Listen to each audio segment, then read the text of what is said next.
Hello everybody, this video is going to be perhaps my most unusual one because instead of fitness or science or health, I'm just going to talk about my life because that seems to be a popular thing on YouTube, and also because I wouldn't mind having this video for myself, or depending on how in-depth I go, for my family members who are wondering if I don't want to say the long story every time to everybody.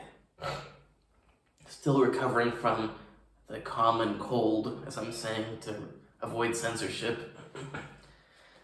Doing a little better than my still fiance, Katya. She's got more sinus nasal stuff going on and sore throat. That brings me to a point, so hopefully I pass my PCR test tomorrow, because I have to leave Belarus. I did not plan on leaving, didn't think I'd have to leave.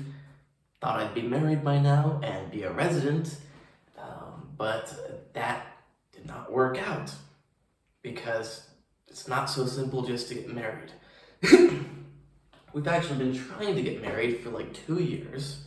First on a fiance visa, which I paid $600 something for. We got like over halfway done with, and then right when she got cleared for the final steps, COVID lockdown. And you can't do it in Belarus, and so you have to go to Poland or Russia. And even if she could go there, well, they don't process fiancé visas now. They haven't been processing them since the start of COVID. And I doubt they're going to process them anytime soon, because this stuff is not, like, temporary. In case anyone hasn't noticed. Some aspects of it might be temporary, but the goal isn't for it to be temporary. They plan on doing this forever. Yeah, we have not been able to get married for 2 years. Thought we'd finally be able to, and I'd be able to stay here and go to medical school starting in December. Was not able to.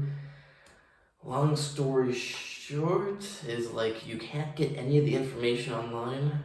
If you find information online, it's only half correct, which is, like, not very helpful if only half the stuff is true and right, and then you show up to do paperwork stuff, and it's like, well, they're demanding stuff, and you're like, well, it said this, and they demand this, and then you're like, well, my country doesn't do this, and then it turns out. So, one big obstacle was that I had to prove that I'm not already married, which is weird, but I mean, it's like, okay, should be very simple, but all my research, United States Embassy, United States Department of State website, County Recorder Office, Health Department, everybody told me you cannot get records saying that you're not married. Only if you are married or divorced. So everybody I checked with, multiple times by the way with each of them, said, you can't get that. So no one would marry me here. So I had an affidavit that I wrote and got notarized and then apostilled by the Secretary of State, because this is what everybody said could be used. This is what United States Embassy said. This is what Department of State website says. This is what other websites say. It's what some people here said, but it doesn't cut it here. So nobody would marry us. But then, in one of the offices, they let me look at the paper another American used. And I'm not gonna say details just because it's a private person's paper and they're probably not supposed to show the paper. But somehow he got a record showing that he's not married. And I decided to look on the website of that county recorder. And it turns out that some county recorders, I don't know how many, do give you a paper certifying that you're not married. But where I live, the county recorder does not. The health department does not. The State Department website for United States says you can't get it, you gotta do an affidavit. Embassy told me I have to do an affidavit.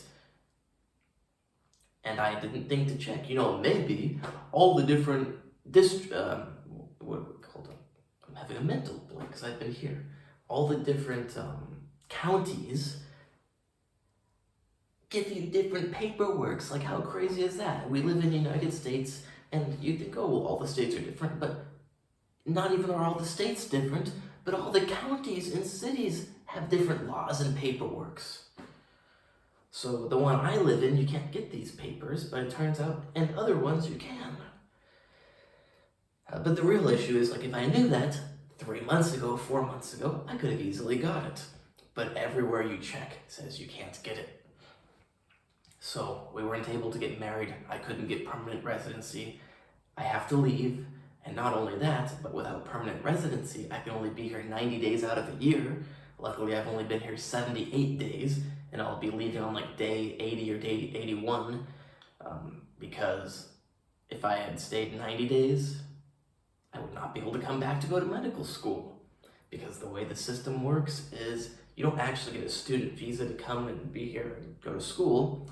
You get a typical visa like the kind I came on, and then you apply for temporary residency to go to school.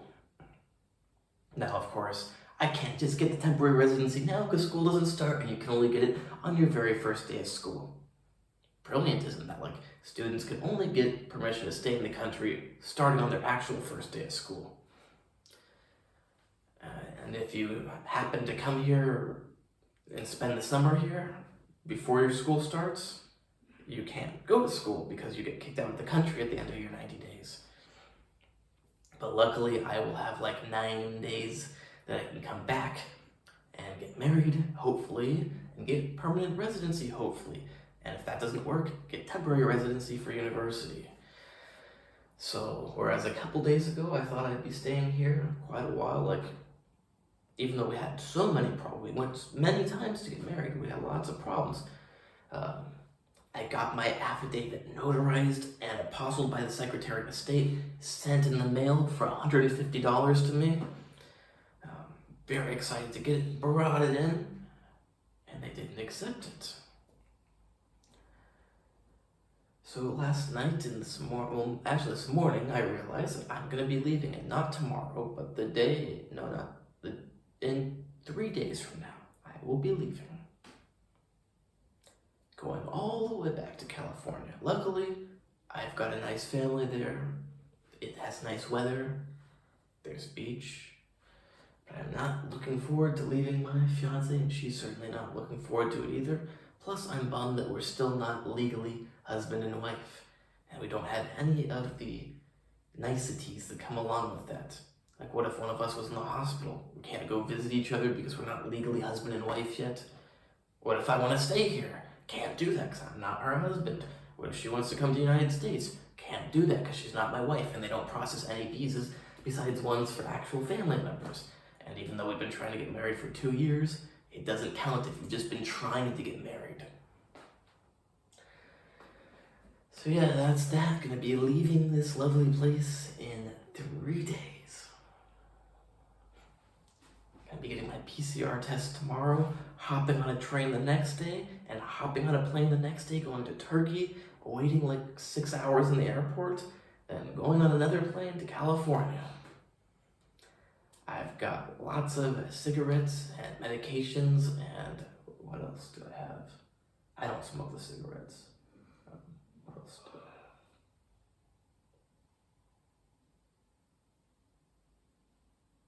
I've got something else I'm bringing back. Cigarettes are for my father, because they're much cheaper here than in California. California, they're like $7 to $10 per box.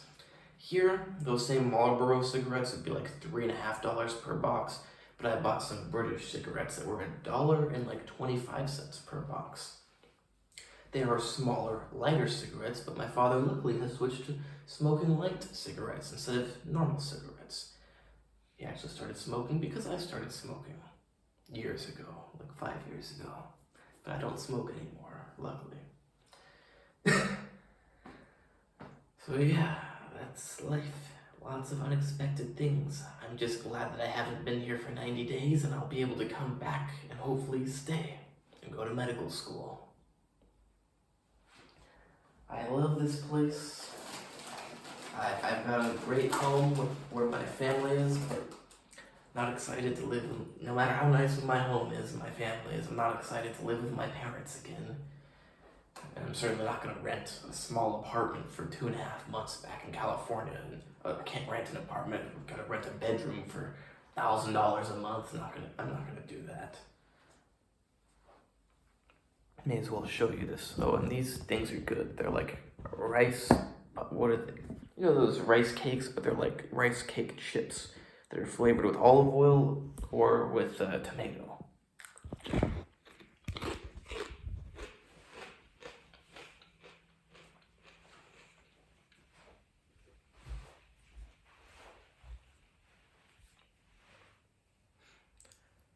Since I'm not living here anymore, I can show you because it I don't know, isn't as important. Like, don't have to worry so much about someone hunting me down. That's where you hang your clothes out there. You can't see it too well because it's dark. That's where I cooked my fish. Still haven't cleaned it. That's where I made a pot roast and burnt stuff, and it's being cleaned.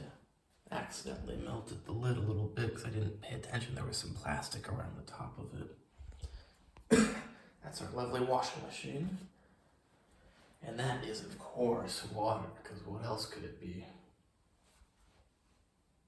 It also is in here, this lovely water. Homemade water.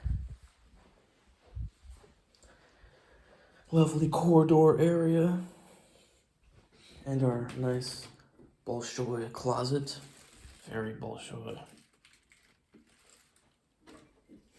I'm showing the apartment since we're not going to be living. Please don't show. Why not? It's messy. I just want you to put this video. Well, I won't show you too much. Andrew, stop. Okay, I'm not going in this room. Just showing it from here. You can't see you. And that's our lovely family room with our TV, with our fiance, ivermectin on the table, our lovely bathroom with her old shoes. Probably she wouldn't want to know them showing that. With good water pressure here, unlike our last place. I appreciate that a lot. Here, they put toilets separate from showers.